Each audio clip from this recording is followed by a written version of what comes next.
శ్రీలత గారు నమస్తే అండి. నమస్కారం. శ్రీలత గారు, డయాబెటీస్తో బాధపడే వాళ్ళు ఎటువంటి కూరగాయలు తీసుకోవాలి, ఎటువంటి కూరగాయలు తీసుకోకూడదు, ఓకే, అలాగే ఎటువంటి ఫ్రూట్స్ తీసుకోవాలి, ఎటువంటి ఫ్రూట్స్ జోలికి వెళ్లకుండా ఉంటే మంచిదంటారు? సో మంచి క్వశ్చన్ అడిగారు. సో డయాబెటీస్ ఎక్కువగా డిటెక్ట్ అయ్యేది సమ్మర్లో. సో చాలా మోతాదులో ఎక్కువగా మామిడి పళ్ళు తీసుకునే అలవాటు తెలుగు దేశాల్లో.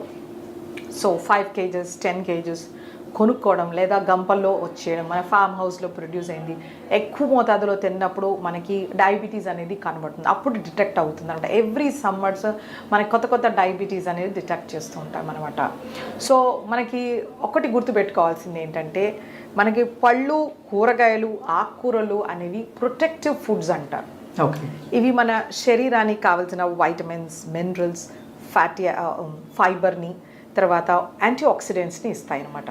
సో ఇవి మన శరీరానికి డిజీజ్ ఫైటింగ్ కెపాసిటీ, ఇమ్యూన్ సిస్టమ్ని బిల్డప్ చేయడానికి చాలా మంచిది. మన ఓవరాల్ హెల్త్కి, వెల్ బీయింగ్కి ఈ ప్రొటెక్టివ్ ఫుడ్స్ అనేవి చాలా ఇంపార్టెంట్. సో ఇది మనము డయాబెటీస్ వచ్చినప్పుడు మనం కొద్ది రకాల ఫుడ్స్ని తగ్గించడము, అలాగే కొద్ది రకాల ఫుడ్స్ని అవాయిడ్ చేయడం జరుగుతుందన్నమాట. సో ముందుగా మనకి డయాబెటీస్ ఉన్న వాళ్ళకి ఒక ఫస్ట్ క్వశ్చన్ ఉంటుంది, నేను బంగాళదుంప తినొచ్చా? సో బంగాళదుంప అనేది మన శరీరానికి మంచిది. అది మనము సరి అయిన పద్ధతిలో వండి సరి అయిన మోతాదులో తీసుకుంటే, లెట్సే బంగాళదుంప ఉంది, వంకాయలు ఉన్నాయి, వంకాయల్లో మనము ఒక 2 బంగాళదుంపలు వేస్తే మనకి ఎటువంటి నష్టం ఉండదు. ఆ బంగాళదుంపని మనము కట్ చేసి ఉప్పు నీళ్ళల్లో వేసేసి నీట్గా అరగంట అయిన తర్వాత వాటిని పిండేసి మనం ఆయిల్లో వేసి ఫ్రై చేసామంటే మనకు దాంతో ఏమీ యూజ్ ఉంటుంది. అలా వేడివేడిగా అన్నంలో వేసుకొని తింటే వెంటనే షుగర్ పెరిగిపోతుంది అనమాట. ఓకే, బంగాళదుంపలో మనకి రెసిస్టెంట్ స్టార్చ్ అనేది ఉంటుంది. It is basically good for a diabetic. Okay, కాకపోతే ఆ బంగాళదుంపని మనం ఫ్రై చేసి వేడివేడిగా తిన్నప్పుడు రెసిస్టెంట్ స్టార్చ్ అనేది బ్రేక్ అయిపోతుంది, డైరెక్ట్ గ్లూకోజ్గా దొరుకుతుంది. ఆ తిన్న వెంటనే మన షుగర్ పెరిగిపోతుంది. సో ప్రతి డయాబెటిక్స్ ఇది గ్రహించుకోవాలి. ఇప్పుడు అందరికీ ట్రెండ్ ఏంటంటే బర్గర్స్తో పాటు ఫ్రెంచ్ ఫ్రైస్ ఇస్తుంటారు వేడివేడిగా, తర్వాత ఇంకా కొద్ది రకాల వేడివేడిగా మనకి ఫ్రెంచ్ ఫ్రైస్, చాలా రకాల ఫుడ్ ఐటమ్స్ని మనం పర్చేస్ చేసుకున్నప్పుడు యాడ్జెన్వెంటివ్గా ఇస్తారు, పక్కన సైడ్ డిష్గా ఇస్తుంటారు. సో వేడివేడిగా తినేస్తుంటాం మనం శాండ్విచెస్కి, వాటికి వీటికి. సో మనకి ఆ సింపుల్ గ్లూకోజ్ అనేది శరీరానికి త్వరగా దొరికిపోతుంది. సో అలా మన షుగర్స్ పెరుగుతాయి, ఇది మనం గ్రహించుకోవాలి. సో మనకి శాస్త్రాలు కూడా చెప్పడం ఏంటంటే, మనం ఏదైనా వంట చేసిన తర్వాత 45 నిమిషాల నుంచి గంట వరకు ఏది ముట్టుకోకూడదని మనం ముందు నుంచి సాంప్రదాయంగా చెప్పిన మాట. వేడిగా మనము వడ్డించుకోవడం మనకి కాదు, గంట సేపు దాన్ని అలా వదలాలి. సో వాళ్ళు చెప్పేది ఏంటంటే, అందులో రెసిస్టెంట్ స్టార్చ్ డెవలప్ అయ్యేంత వరకు వెయిట్ చేయమని మనకు పెద్దవాళ్ళు చెప్పారనమాట. ఎప్పుడు పొగలున్నది మనం వడ్డించుకోం. సో అలాంటివి మనము కాన్సెప్ట్స్ని మనము క్యారీ ఫార్వర్డ్ చేసుకోవాలి, because every concept has a scientific explanation. Okay, so బంగాళదుంపతో అలా ఉంటుందన్నమాట. సో మనం కాంబినేషన్ కర్రీ చేయొచ్చు. లెట్స్ సే పులావ్ చేశారు ఆర్ వెజిటేబుల్ దలియా చేశారు, సో అందులో ఒక బంగాళదుంప వేశారు, మంచిది. ఆ పొట్టులో మనకి దానిపైన ఉండే స్కిన్లో పొటాషియం ఉంటుంది.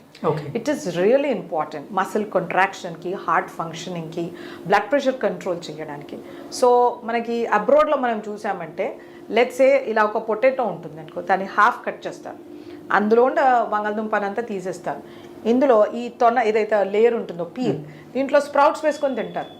ఓకే, మన ఇండియాలో ఏం చేస్తారంటే దాన్ని నీట్గా తీసేస్తారు, పీల్ అంతా తీసేసి ఆ పిండి పదార్థాన్ని ఉడికించారు. సో మనకి సాంప్రదాయంగా ఏంటంటే మనం అలా కట్ చేసుకొని కూరలో అలా చేసుకోవాలి. దాన్ని పీల్ చేయమని మన పెద్దవాళ్ళు చెప్పలేదు, అది మనం నేర్చుకున్నాం. సో ఆ ఇంపార్టెంట్ ఫ్యాక్టర్స్ ఏవైతే ఉన్నాయో వాటిని మనం దృష్టిలో పెట్టుకుని ఈ ఫుడ్ని మనం ఇన్కార్పొరేట్ చేసుకోవచ్చు, అప్పుడప్పుడు తక్కువ మోతాదు నేను చెప్పిన విధానంగా. అలాగే మనకి చేమదుంప ఉంటుంది, చేమదుంపలో మనకి కోలిన్ అనే బి కాంప్లెక్స్ వైటమిన్ లభిస్తుంది. ఇది చాలా శ్రేష్టం, దీన్ని అవాయిడ్ చేయాల్సిన అవసరం లేదు. మనము పులుసు పెట్టామనుకోండి, సో అంత తీసుకోవచ్చు, ఒక పూటకి ఇబ్బంది లేదు. రెండో పూటకి తీసుకోకూడదు, కార్బోహైడ్రేట్స్ ఎక్కువగా ఉంటాయి కాబట్టి. సో మనము వేడివేడిగా తినకుండాను కొంచెం రూమ్ టెంపరేచర్కి వచ్చినప్పుడు ఏ ఫుడ్ అయినా తీసుకుంటే మంచిది. అలాగే మనకి చిలకడ దుంప ఉంటుంది, చిలకడ దుంపలో మనకి బీటా క్యారోటీన్ ఉంటుంది, soluble fibre, insoluble fibre, multiple trace elements ఉంటాయి. ఇది ఒక ఎక్సలెంట్ ఫుడ్ డయాబెటిక్స్కి. సో ఇంత చొప్పున చిలకడ దుంప తీసుకుంటే యాంటీ డయాబెటిక్గా కూడా పనిచేస్తుంది. ఓకే. కానీ దాన్ని బాగా కట్ చేసేసి మ్యాష్ చేసి పంచదార వేసి దాన్ని పాయసం చేయడం ఇలా చేయకూడదు. సో ఆ చిలకడ దుంప కానీ దాన్ని మోరంగడ్డ కానీ ఏదైతే అంటారో దీన్ని పీల్తో సహా తీసుకుంటే మనకు మంచి యాంటీ ఆక్సిడెంట్స్ లభిస్తాయి. అది మోస్ట్ ఇంపార్టెంట్. అలాగే మనకి ఎలిఫెంట్ యామ్ అంటారు, కందగడ్డ. కందులో మనకి కొన్ని ఇరిటెంట్స్ ఉంటాయి, అలాగే షుగర్స్ వెంటనే పెరుగుతాయి. సో ఎప్పుడో ఒకసారి తింటే పర్వాలేదు. మళ్ళీ దాన్ని కంద చిప్స్ చేయడం కానీ లేకపోతే దాన్ని మసాలా కింద వేసుకోవడం కానీ కాకుండా కంద బచ్చలి చేయడం కానీ తక్కువ మోతాదులో వేసుకొని ఒక గరిటె తీసుకుంటే పర్వాలేదు. సో ఇవన్నీ కంట్రోల్డ్ డయాబెటీస్ ఉన్నవాళ్ళు చేస్తే బాగుంటుంది. అన్కంట్రోల్డ్ డయాబెటీస్ ఉన్నవాళ్ళు వీటిని అవాయిడ్ చేస్తే బెటర్. ఓకే. అలాగే మనకి చాలామందిలో అపోహ, క్యారెట్ స్వీట్గా ఉంటుంది నేను తినకూడదు, బీట్రూట్ స్వీట్గా ఉంటుంది నా షుగర్స్ పెరిగిపోతాయని. సో క్యారెట్ అనేది ఒక ఎక్సలెంట్ సాల్యుబుల్ ఫైబర్ సోర్స్. ఇందులో మనకి హెల్దీ షుగర్స్ ఉంటాయి. సో ఈ క్యారెట్ని మనము నమిలి తినేసరికి అందులో ఉండే షుగర్స్ డైజెస్ట్ అయిపోతాయి. అండ్ బీటా క్యారోటీన్ ఉంటుంది, కెరోటినాయిడ్స్ ఉంటాయి. ఇది మన గుండెకి, చర్మానికి, ఇమ్యూన్ సిస్టమ్కి, డైజెస్టివ్ సిస్టమ్కి, ప్యాంక్రియాటిక్ ఫంక్షన్కి ఎక్సలెంట్ మెడిసిన్. ఓకే. కాకపోతే ఇవేంటంటే కొన్ని రకాల న్యాచురల్ మెన్యూర్స్ వేస్తుంటారు, మన పిగ్ మెన్యూర్ అట్లాంటివి. సో జాగ్రత్తగా మనం వీటిని బాగా వాష్ చేసుకోవాలి. ఈ మూమెంట్స్లో రన్నింగ్ వాటర్లో లేదు సాల్ట్ వాటర్లో సోక్ చేసి బాగా రన్నింగ్ వాటర్లో కడగాలి. అలా చేసినప్పుడు పైన ఉన్న ఇన్ఫెక్షన్స్ ఏవైనా పోతాయి. లేకపోతే మనకు లివర్ ఫ్లూకి ఇలాంటి ప్రాబ్లమ్స్ వచ్చే ఛాన్సెస్ ఉంటుంది. ఇది ఒక్క విషయంలో మనం జాగ్రత్త పడాలన్నమాట. ఆ క్యారెట్ని మనము జ్యూస్ చేయడము, స్మూదీ చేయడం ఇలాంటివి చేయకూడదు. Most important thing. చాలా health care specialist, I don't say dieticians, వాళ్ళు స్మూదీస్ తీసుకోవాలని చెప్తుంటారు. That's a very bad thing. మీరు ఇన్స్టాగ్రామ్లో కానీ యూట్యూబ్లో కానీ చూడండి, ఏదైనా ఫుడ్ని మనం క్రష్ చేసి మ్యాష్ చేసి తీసుకుంటే వెంటనే షుగర్స్ పెరుగుతాయి. ఎందుకంటే గట్లో లిక్విడ్స్ అనేది 1 అవర్లో అబ్జర్వ్ అయిపోతుంది. So that's a very bad way of eating. పళ్ళు దేవుడు ఇచ్చాడు, మనం బాగా చూచేసి తీసుకుంటే అందులో ఉన్న క్యాలరీస్ ఖర్చు అయిపోతాయి. They become a 0 calorie food or a negative calorie food with loads of nutrients. అది మనం దృష్టిలో పెట్టుకోవాలి. అలాగే బీట్రూట్లో కూడా మనకి మంచి వైటమిన్స్, మినరల్స్, యాంటీ ఆక్సిడెంట్స్ ఉంటాయి. వీటిలో యాంథోసియానిన్స్ అనే పిగ్మెంట్స్ ఉంటాయి. ఇవి కూడా మన ప్యాంక్రియాస్కి చాలా మేలు చేస్తాయి. ఇవి మన డిజీజ్ నుంచి ప్రొటెక్ట్ చేస్తాయి అన్నమాట. మన బ్లడ్ వెజల్స్ని డైలేట్ చేస్తాయి. మనకి కొద్ది డిజీజెస్లో ఇలా కన్స్ట్రిక్ట్ అయిపోతాయి. అది hypertension, heart failure, vascular ప్రాబ్లమ్స్లో ఇక్కడి నుంచి బ్లడ్ వెళ్ళాల్సింది ఇలా కన్స్ట్రిక్ట్ అవుతుంది. సో బ్లడ్ ప్రెషర్స్ పెరగవచ్చు, మనకి రకరకాల ఇబ్బంది అవుతుంది. సో బీట్రూట్కి ఒక కెపాసిటీ ఏంటంటే వాసోడైలేషన్, ఆ బ్లడ్ని ఈజీగా పంపించే కెపాసిటీ. ఓకే. సో దీన్ని రాగా తీసుకోవాలి. సన్నగా కట్ చేసి సాలడ్లో కలుపుకోవచ్చు, లేదా స్లైస్ చేసి అలాగే తీసుకోవచ్చు, లేదా నిమ్మ పులుపు వేసి తీసుకోవచ్చు. సో డయాబెటీస్లో ఏంటంటే వీళ్ళకి retinopathy, nephropathy, peripheral vascular disease ఇలా వస్తుంది. కంటికి రక్త ప్రసరణ తగ్గిపోతుంది. సో ఇలాంటి వాళ్ళకి ఇది ఒక ఎక్సలెంట్ మెడిసిన్ అనమాట. సో కాకపోతే ఆ బీట్రూట్ని సన్నగా తరిగేసి నెయ్యిలో వేయించి పాలేసి షుగర్ వేసి కీర్ హల్వా చేస్తా, ఇలా చేయకూడదు. కావాలంటే బీట్రూట్ని పెద్ద ముక్కలుగా కట్ చేసి బాయిల్ చేసి సీజన్ చేసి దాన్ని తీసుకోవచ్చు, లేదా ఫ్రెష్ వెజిటేబుల్ సాలడ్గా తీసుకోవచ్చు. సో కనీసం అంత బీట్రూట్ కానీ అంత క్యారెట్ తీసుకుంటే డయాబెటిక్స్కి ఎటువంటి నష్టం ఉండదు కనుక హెల్త్ బెనిఫిట్స్ కూడా చాలా ఉంటాయి అన్నమాట. సో ఇలా దుంపలతో మనకి కొంచెం తీసుకోవాలి వద్దు అని ఉంటుంది. అలాగే రాడిష్ అనేది ఒక ఎక్సలెంట్ రూట్ వెజిటేబుల్. ఇదంతా వాటర్ ఉంటుంది, antioxidants, vitamins, minerals. So diabetics హ్యాపీగా తీసుకోవచ్చు. అలాగే మనకి నూల్ కాల్ అని ఉంటుంది, దాన్ని షల్జమ్ అంటారు, ఘాట్ గోబీ, ఇలాంటివి టర్నిప్స్ కానీ ఇవన్నీ వాటర్ రూట్ వెజిటేబుల్. సో వీటికన్నిటికీ మంచి anti oxidant properties. So diabetics ఇవన్నీ సేఫ్గా తీసుకోవచ్చు అనమాట. సో ఇలా మనము కూరగాయలు ప్రతి ఒక్క దానికి ఒక సిగ్నిఫికెన్స్ ఉంటుంది. ప్రతిరోజు 1/2 కిలో కూరగాయ తీసుకోవాల్సిందే. సో సాలడ్స్ కాకుండా వండిన కూర 1/2 కిలో ఉండాలి, సాలడ్స్ ఒక 1/2 కిలో ఉండాలి. ఇలా చూసుకుంటే మన డయాబెటిక్స్ చాలా కంట్రోల్లో ఉంటుంది.